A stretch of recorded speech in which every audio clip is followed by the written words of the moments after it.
My name is Lauren Hayes, and the most humiliating moment of my life happened 3 days before Christmas in my parents' living room with a crooked star on top of the tree and my mother's cinnamon candles choking the air when my brother lifted his glass of eggnog like he was making a toast and said, loud enough for everyone to hear, "So, are you done acting like you own your money, or are you going to keep pretending you're the victim?"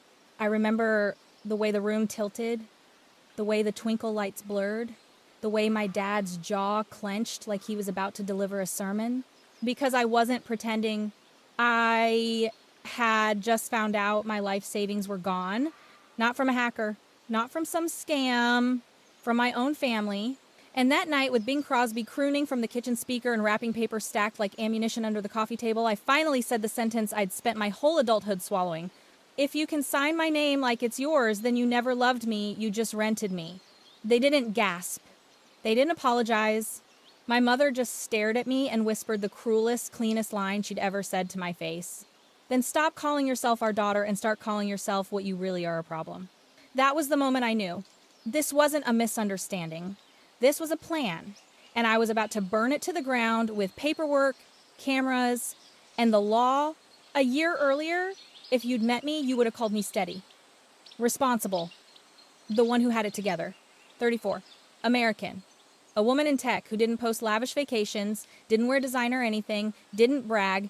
I lived in Portland, Oregon, in a townhouse I bought by myself, 2 bedrooms, a tiny fenced patio, and a kitchen that always smelled faintly like coffee because I kept a French press on the counter like a ritual. I worked as a product analyst at a mid-sized software company. I wasn't rich, but I was stable, and after years of being the dependable one, I finally built what I'd never had growing up. A cushion, a safety net, a future that didn't depend on anyone else keeping their promises.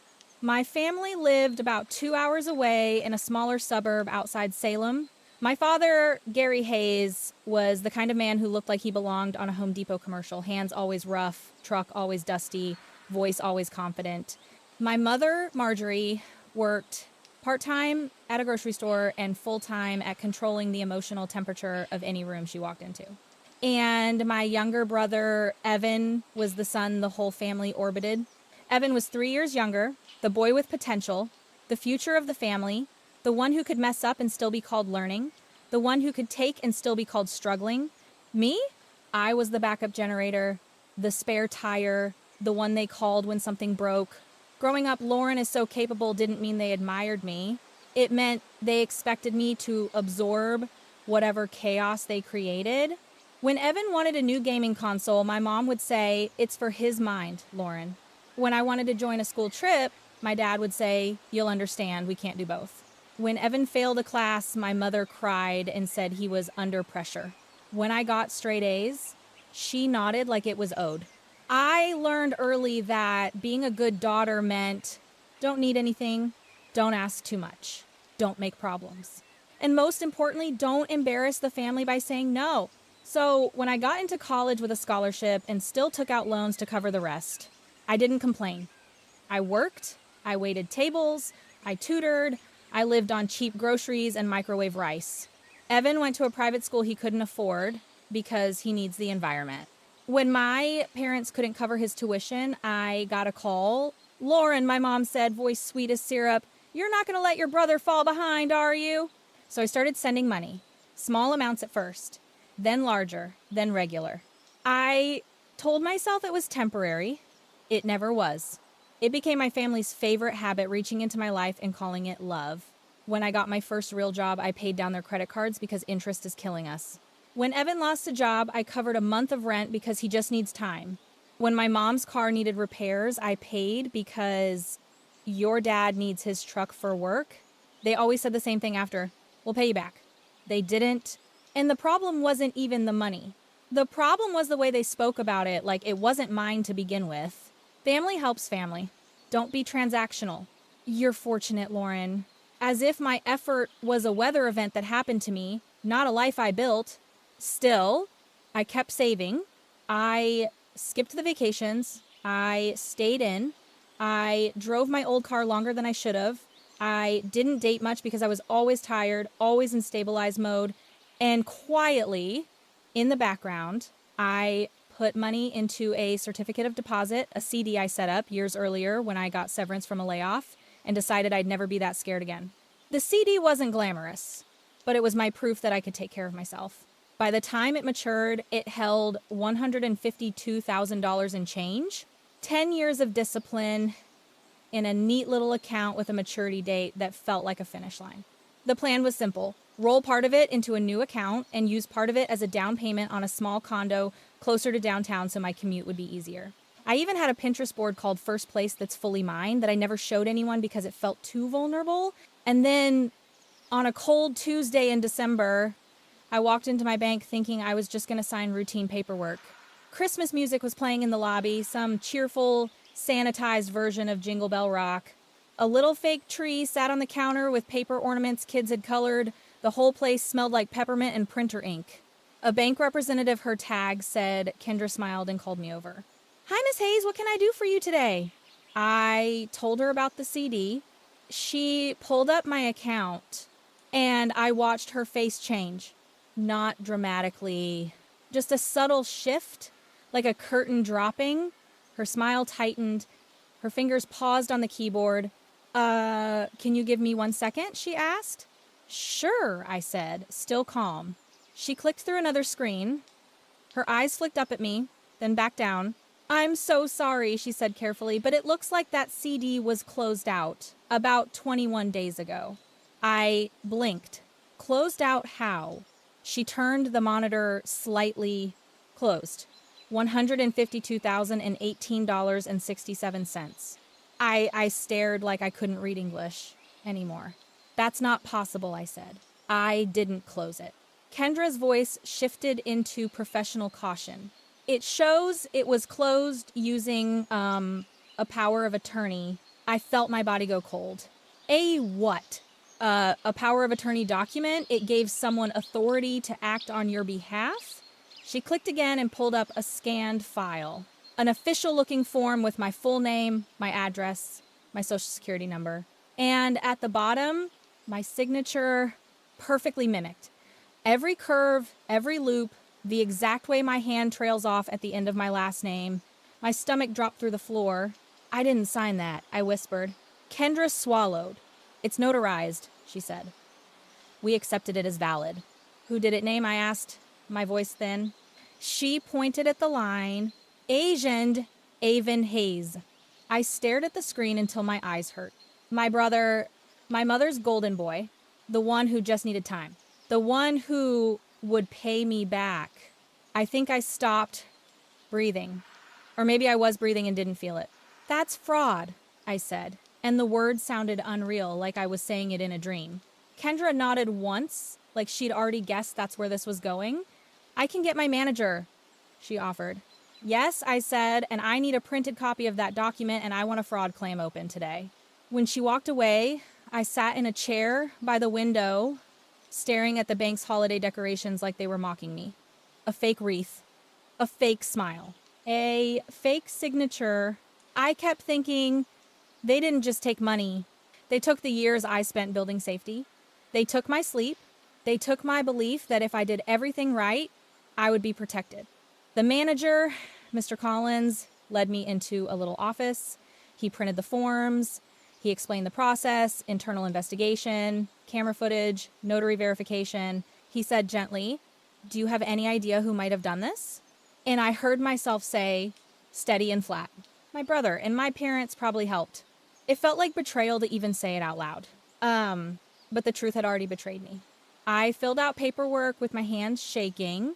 When I signed my name on the fraud claim, I thought about how ridiculous it was that the first time I was using my signature to defend myself was because someone else had been using it to destroy me. I drove home in silence. No music, no podcasts, just the sound of tires on wet pavement and my heartbeat in my throat. That night, I didn't decorate my house. I didn't wrap gifts. I didn't answer texts. I sat at my kitchen table with the printed power of attorney in front of me, and I called my mother. She answered on the second ring, cheerful, like she'd been waiting for a normal conversation. "Hi, sweetheart. Are you coming down on Saturday for our Christmas dinner? I'm making the ham." I didn't warm up. "Mom," I said, "my CD is gone." Silence.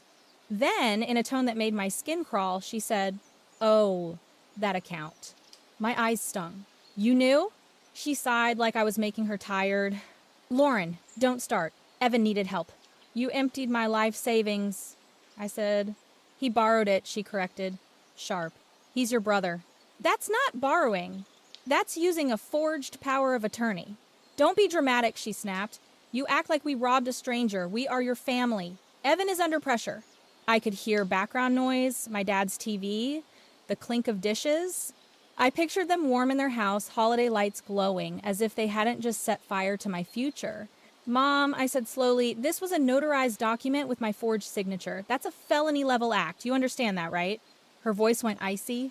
"What I understand is that you've always had everything. A good job, no kids, no real responsibilities. Evan is trying to build a life you could stand to be less selfish." My throat tightened. Less selfish. Like my 20s and 30s hadn't been spent carrying them. My dad's voice appeared in the background. "What's she yelling about?" Then he took the phone.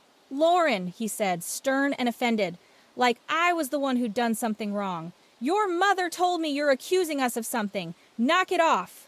"Dad," I said, trying not to break. "Evan drained my CD using a fake power of attorney. I never signed it." "He didn't drain anything," my dad snapped. "He used money that was sitting there while you were hoarding it." I stared at the wall. "Hoarding it?" I repeated. "Yes," he said. "You've always been like that. Counting pennies, acting superior. Meanwhile, your brother needs real help. What did you think family was for?" "What I think family is for," I said, voice trembling, "is loving me enough to ask, not stealing from me." My dad exhaled hard like I was being unreasonable. "If you go to the authorities," he said, "you will regret it." The threat sat in the air, heavy. "I already filed a fraud claim with the bank," I said. My mother screamed in the background, an actual raw sound. "You did what?" My dad's voice hardened into something I'd never heard from him. "Lauren," he said, slow and menacing, "don't you dare turn this into a scandal. You will not embarrass this family over money." "Over money? Over my life?" "I'm not doing this to embarrass you," I said. "I'm doing it because you took what wasn't yours." My mother grabbed the phone back. "If you keep pushing," she hissed, "don't come to Christmas. Don't come to our house. Don't bring your attitude here." I stared at the printed document on my table. The notary stamp at the bottom had an address I recognized near their area. My voice went quiet. "You didn't just let Evan do it," I said. "You helped him." Her silence was confirmation. "I'm done," she said suddenly, voice trembling with fury. "We don't have room for your bitterness. If you want to be cold and legal, fine, but you can do it alone." And she hung up. I sat there in the quiet, looking at my small, half-decorated living room. A little artificial tree I hadn't even plugged in, a stocking I'd bought for myself as a joke, and I felt something rise in me that was sharper than grief. Suspicion. If they could do this with my CD, what else could they do? My house, I thought of my deed, the paperwork I signed, the mortgage, the county records. And at 2:11 a.m., while my neighborhood slept and the rain tapped my window like fingers, I opened my laptop and pulled up the county recorder's website. I typed my name, Lauren Michelle Hayes. My original grant deed came up my townhouse, titled to me alone. I breathed a small, shaky relief. Then I scrolled and saw a document recorded 2 weeks earlier, quitclaim deed. My heart slammed. I clicked it. The words on the screen looked like a foreign language until they didn't. It stated that I, Lauren Michelle Hayes, had transferred my interest in the property to Gary Hayes and Marjorie Hayes, husband and wife, and Evan Hayes, a single man, as joint to not. My mouth went dry. At the bottom, my name, my signature, forged again. The same notary stamp. I didn't cry. I laughed. Once. Out loud. The sound cracking in my empty kitchen. Because it was so bold, so confident, like they'd done it 100 times, like they truly believed the world belonged to them, and I was just an account number. That night, I didn't sleep. I made coffee. I printed the quitclaim deed. I stared at the notary stamp until my vision blurred. And then I called the one person who would tell me the truth without softening it. My best friend, Tessa Wen, a civil attorney I met in college, the kind of woman who could make a legal threat sound like a lullaby. She answered groggy, "Lauren, it's 2 in the morning. Are you okay?" "No," I said. "My family forged a power of attorney, drained my CD, and filed a forged quitclaim deed on my house." Silence. Then Tessa's voice sharpened like a knife being pulled from a drawer. "Send me everything." I emailed her the documents, the bank printout, the county record. 10 minutes later, she called me back fully awake. "Lauren," she said, "this isn't messy family drama. This is fraud and real estate theft. It's serious." I swallowed. "I don't want to send them to jail." Tessa didn't let me float in denial. "They already chose this path," she said. "You didn't pick a fight. You got attacked. And if you don't protect yourself, they'll keep going." "What do I do?" I whispered. "Step 1, she said. "You lock down everything. Credit freeze. Change passwords. 2-factor authentication. Step 2, we report the forged deed and file a dispute with the county recorder. Step 3, we push the bank fraud department, hard camera footage, notary verification. Step 4, we send a cease and desist letter immediately. And step 5, if they won't fix it, civil court." I stared at my Christmas mug with a snowman on it, suddenly ridiculous. "Tessa," I said, voice shaking, "it's Christmas." Tessa's tone softened just slightly. "Then we'll wrap this like a gift," she said, "and give it back to them exactly how they handed it to you." Over the next days, my life became a blur of phone calls, emails, forms, and screenshots. I filed a credit freeze with all 3 bureaus. I checked my accounts like a paranoid person. I changed every password. I called my mortgage company and flagged possible fraud. I called the county recorder's office and asked what to do if a deed was forged. The clerk sounded tired, like she'd heard everything. "You'll want to file an affidavit of forgery," she said, "and you may want to talk to an attorney." "I have one," I said, even though Tessa wasn't officially my attorney yet. I just needed to hear myself say it. A week later, the bank called me back. They had pulled the footage from the day the CD was closed. Kendra's manager spoke carefully over the phone. "Miss Hayes, the footage shows your brother Evan Hayes at the counter. Your mother appears to be with him." I closed my eyes. "No, me," I said. "No," he confirmed. "You are not present in the footage." I exhaled, slow and shaking. The bank contacted the notary listed on the documents. Her name was Ruth Caldwell. At first, Ruth was defensive. "I follow protocol," she wrote in an email. "I require ID. If your signature is on that document, you were present." Tessa responded on my behalf with a clean, brutal chain of evidence. My work badge logs placing me in Portland the day the document was supposedly signed in Salem. The bank footage showing my mother and brother without me. A copy of my driver's license. A statement that if the notary didn't cooperate, we would file complaints with the Secretary of State's notary division. 2 days later, Ruth requested a meeting. When we sat down, me, Tessa, a bank investigator, and Ruth in a tiny office that smelled like toner and cold coffee, Ruth's hands trembled. She didn't look like a mastermind. She looked like a woman who made a terrible decision and thought she could bluff her way out. "I didn't see her sign," Ruth admitted, voice barely above a whisper. "Marjorie, your mother came in with Evan. She said you were busy and had already signed, and she just needed it notarized quickly because the holidays were coming and everything was chaotic." I stared at Ruth. "You notarized my signature without me present," I said. Ruth's eyes filled with tears. "I know," she said. "I know I shouldn't have." She spoke like a mother who was handling family paperwork. "I trusted her. It was wrong." "And the quitclaim deed?" Tessa asked. Calm and lethal. Ruth flinched. "Same situation," she admitted. "They said it was an agreement, that the family needed security, that you wanted it that way." I felt something in me go still. Not rage. Clarity? They didn't just take advantage of me emotionally. They manipulated systems. They weaponized family to convince strangers to help them steal. That confession changed everything. The county placed a dispute note on my property records, preventing a sale. The bank provisionally restored my funds while pursuing their own investigation and potential recovery. But I still had to do the hardest part, face them. Because the legal process was slow. And Christmas was coming whether I was ready or not. My parents texted like nothing happened. My mom sent a picture of her Christmas centerpiece with the message, "Dinner Saturday, 4 p.m., don't be late." No apology, no acknowledgement. Just an order. Tessa told me not to go. Don't walk into their house without a plan, she warned. If they corner you, they'll twist it. But something in me needed to see their faces when I stopped playing my role. So I went armed with documents, screenshots, and the cease and desist letter Tessa drafted. Their house looked like a Hallmark set. Plastic reindeer on the lawn, white lights perfectly wrapped around the porch rails, a wreath on the door so full and lush it looked expensive. Inside, the air smelled like ham and nutmeg and the fake pine scent of a tree that had never been alive. My mother had gone full Christmas queen, red tablecloth, gold chargers, place cards with our names written in her careful handwriting like she was hosting a dignified family gathering and not a crime scene. Evan was there, wearing a black sweater, acting relaxed. He glanced at me like I was a coworker he didn't like. My dad sat in his recliner watching football, remote in hand, like the world was normal. My mother greeted me with a smile that didn't touch her eyes.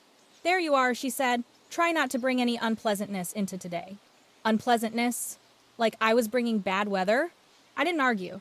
I just walked into the living room, set my bag down, and pulled out the printed documents. My mother's face tightened instantly.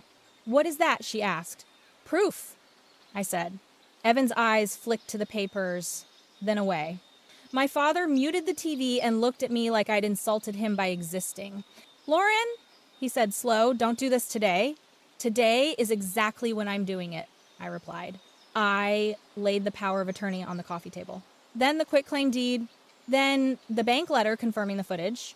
Then last, the cease and desist letter with Tessa's firm letterhead. My mother's hand went to her chest like she was the victim. "You brought a lawyer into our home?" she hissed. "I brought reality," I said. "You forged my signature. Twice. You drained my savings. You tried to steal my house." Evan scoffed. "Oh my God," he said. "Listen to her. Steal. Like we're criminals." My dad leaned forward, eyes hard. "You're really going to stand in front of the Christmas tree and accuse your family like this?" he demanded. "Yes," I said, "because you stood in front of a notary and signed my name like it was yours." My mother's voice turned sharp, poisonous. "You've always been dramatic, Lauren, always needing attention." My hands shook, but my voice didn't. "This isn't drama," I said. "This is evidence." Evan lifted his glass of eggnog, the same moment that burned into my memory forever. "So what?" he said, smirking. "You want us to grovel? You've had everything. You've been lording it over us for years. Maybe this is just balancing things out." I stared at him. "Balancing?" I repeated. He shrugged. "You don't have kids. You don't have real obligations. You sit in your little townhouse playing responsible while mom and dad actually struggle. I needed help. You would have said no if we asked." My mother cut in, voice trembling with fury. "And don't act like you didn't owe us," she snapped. "We raised you. We sacrificed. You're not self-made, Lauren. You're just ungrateful." Something in my chest cracked. Not because it hurt, because it was so predictable. They were still doing it, reframing my life like it belonged to them. My dad pointed a finger at me, face red. "You walk in here with papers like you're better than us," he growled. "You want to make your mother cry? Over money? Over a signature? You're turning into a cold-hearted stranger." Evan leaned back, smug. "Honestly," he said, "you should just drop it. Nobody's going to side with you when they hear you sued your own family during the holidays." That's when my mother delivered her line, quiet and devastating. "Then stop calling yourself our daughter and start calling yourself what you really are, a problem." The room went so still I could hear the faint buzz of the tree lights. And in that silence, I finally understood something that should have been obvious my whole life. I was only family when I was useful. I took a breath, slow. Then I opened my bag and pulled out my phone. I tapped the screen and turned it toward them. It was the still shot from the bank footage, Evan at the counter, my mother beside him, my face nowhere in sight. Then I slid to the notary's written statement of admission. Then I slid to the county dispute filing. Then I looked at all three of them and said the sentence that changed everything. "You didn't just hurt my feelings. You committed fraud. And the system agrees with me." My mother's face strained. Evan's smirk faltered for the first time. My dad stood, voice rising. "You think you can walk into this house and threaten us?" he barked. "I'm not threatening you," I said. "I'm informing you." My mother stepped forward, eyes blazing. "So what now?" she demanded. "You want to ruin us? You want to drag our names through the mud?" I held her gaze. "No," I said. "You dragged your own names the moment you decided my signature was a tool, Evan slammed his glass down. "You're acting like some kind of martyr," he snapped, "like you're innocent. You liked being needed. You liked controlling everything." I let out a breath that was almost a laugh. "Needing me isn't control," I said. "It's dependency, and stealing isn't independence." My dad's voice dropped low, full of menace. "If you keep this up," he said, "don't expect to come back here. Don't expect holidays. Don't expect us to pretend you exist." And that was the peak of it the moment they tried to punish me with the only currency they had left, belonging. So I gave them a new reality. I slid the cease and desist letter across the coffee table. "This is the boundary," I said. "You stop using my name. You stop touching my accounts. You stop claiming my property. If you cooperate, we can resolve this quietly in civil court. If you don't, the bank and the county and the state will handle it in their own ways." My mother's lips parted like she couldn't believe I'd dared. My dad's hands clenched. Evan's face twisted into anger. "You're choosing paper over blood," my mother spat. I didn't flinch. "No," I said, "I'm choosing myself over being used." My dad pointed toward the door, voice shaking with rage. "Then walk away," he said. "Walk away and don't come crawling back when you're lonely." I picked up my bag. I looked at the Christmas tree, the wrapped gifts, the staged warmth, and I realized I'd been crawling my whole life. So I said, calmly, clearly, with the kind of strength that only comes after being broken, "I'm not walking away from family. I'm walking away from a scam that wore our last name." Then I left. Outside, the air was cold and wet. The neighborhood glowed with Christmas lights like a postcard. I sat in my car and finally let myself cry, not because I was unsure, but because I was mourning the last illusion I'd been clinging to. That if I just loved them harder, they would become safe. They never had been. The months that followed were exhausting in a way that didn't show on the outside. Emails, phone calls, court filings, certified letters. The bank finalized their investigation. With the footage and the notary's admission, they confirmed the power of attorney was improperly notarized and fraudulently used. They restored my funds fully, then pursued recovery on their side. The county processed the forged deed dispute. The quitclaim deed was flagged and ultimately invalidated, and my title was confirmed as mine alone. The notary faced disciplinary action, license suspended, fines, a stain she couldn't scrub off with apologies. And then came the part I dreaded most, court. Not because I didn't have proof, because I hated the idea of saying my parents did this in a public room. But when the day came, I wore a simple black coat, a white blouse, and flat boots because my legs were already shaky. I sat on one side with Tessa. My parents and Evan sat on the other side, dressed like they were attending church, faces set in righteous indignation. Their attorney tried to spin it into family misunderstanding, verbal agreement, shared intent, but evidence is stubborn. The bank footage didn't lie. The notary's confession didn't vanish. My work logs placed me in Portland when my signature was supposedly made elsewhere. And the Pattern 2 forged documents, 2 major assets, made the truth impossible to soften. When I testified, Tessa asked me the question that mattered. "Lauren, why are you here knowing what it costs emotionally?" I looked across at my family. My mother stared straight ahead like I was dead. My father looked at the floor. Evan glared at me like I was the villain who'd stolen his entitlement. I turned back to the judge and said, voice trembling but firm, "Because if I didn't stop them, they wouldn't stop. They didn't make a mistake. They made a decision twice. And I'm here to reclaim my life." The ruling confirmed what I already knew. My savings were mine. My house was mine. My name was not a tool for anyone else's desperation. On paper, I won. But emotionally, it felt like stepping out of a burning house and realizing the smoke smell would cling to me for a while. My mother sent one text afterward. "Don't contact us again. You chose this." My father never called.